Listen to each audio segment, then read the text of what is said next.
La question persistante. Quelle différence le sacrifice unique du Christ fait-il? Quelle différence le sacrifice unique du Christ fait-il vraiment? Dans le grand schéma de l'histoire humaine et de l'existence personnelle, ce n'est pas seulement une énigme théologique, c'est une question au cœur même de la foi chrétienne. Pour explorer cette interrogation, tournons-nous vers Hébreux 9, 16 à 28. Ce texte nous sert de guide principal, offrant une explication détaillée. L'auteur des Hébreux contraste les anciennes voies avec la nouvelle réalité inaugurée par le Christ. Ce passage est une clé pour comprendre la finalité et la suffisance de son sacrifice, et pourquoi il change tout pour ceux qui croient. Pour apprécier pleinement la nature révolutionnaire du sacrifice du Christ, nous devons d'abord comprendre le monde qu'il a remplacé. L'auteur de l'Épître aux Hébreux dépeint un tableau saisissant de l'Ancienne Alliance, l'accord établi entre Dieu et Israël au mont Sinaï. Ce système était caractérisé par un cycle constant et récurrent de rituels destinés à gérer le péché et à maintenir la communion avec un Dieu saint. Au cœur de ce système se trouvait l'acte de sacrifice, impliquant le plus souvent l'effusion de sang animal. Comme Hébreux 9, 22 nous le rappelle crûment. Sans effusion de sang, il n'y a pas de pardon. Ce principe était une représentation tangible d'une vérité profonde. La conséquence du péché est la mort, et l'expiation exige qu'une vie soit donnée. Toute la vie religieuse d'Israël reposait sur cette réalité. Ces sacrifices étaient intrinsèquement limités. Ils devaient être offerts encore et encore, quotidiennement, mensuellement, annuellement lors du grand jour des expiations. Le souverain sacrificateur entrait dans le lieu très saint avec le sang des animaux pour lui-même et pour le peuple. Pourtant, cette action devait être répétée chaque année, car ses effets étaient temporaires. C'était un rappel constant du péché, plutôt qu'une solution finale.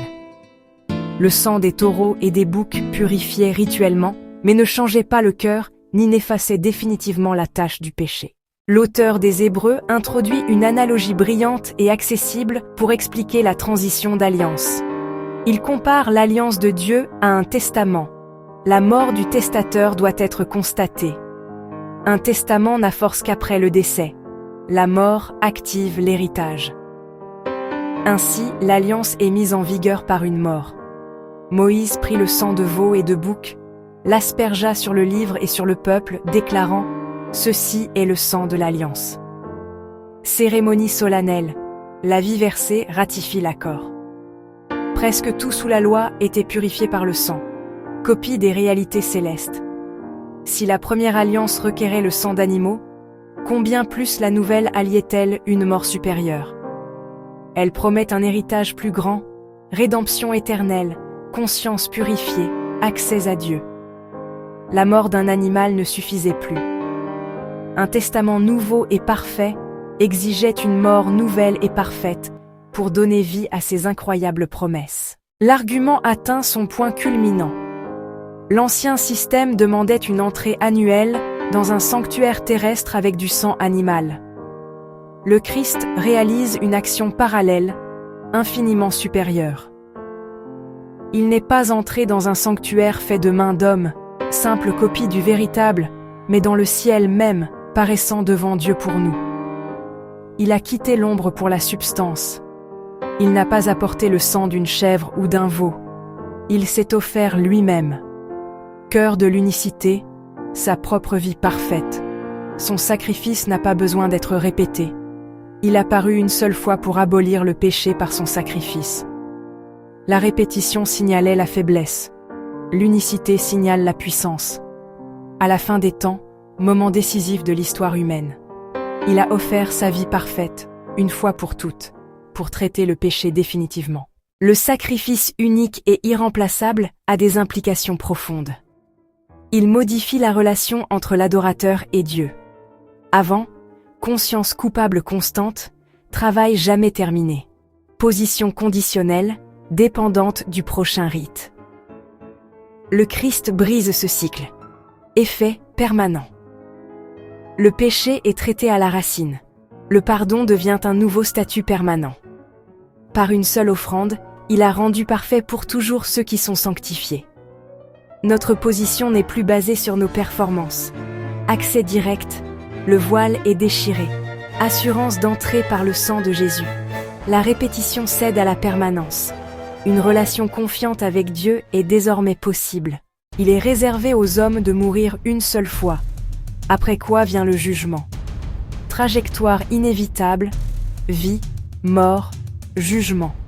Responsabilité ultime, appréhension profonde. Ainsi, le Christ, ayant été offert une seule fois pour porter les péchés de beaucoup, apparaîtra une seconde fois, non pour traiter du péché, mais pour sauver ceux qui l'attendent avec impatience. Le verdict contre nous a été absorbé, sa force épuisée. L'avenir n'est plus jugement, mais consommation du salut. Espérance inébranlable, mort, puis salut pour ceux qui sont en Christ. Ces vérités ne sont pas abstraites. Elles remodèlent nos vies. Elles offrent une paix intérieure face à nos échecs. Beaucoup vivent avec la peur de ne jamais être assez bons. Cycle de performance et de déception. Comprendre la finalité du sacrifice brise ce cycle. Notre pardon a été assuré par une offrande parfaite. Nous sommes libérés de gagner l'acceptation. On se tourne vers Dieu avec confiance, non avec peur. Le grand pardon reçu devient pardon offert. Père, pardonne-leur, devient notre modèle et motivation.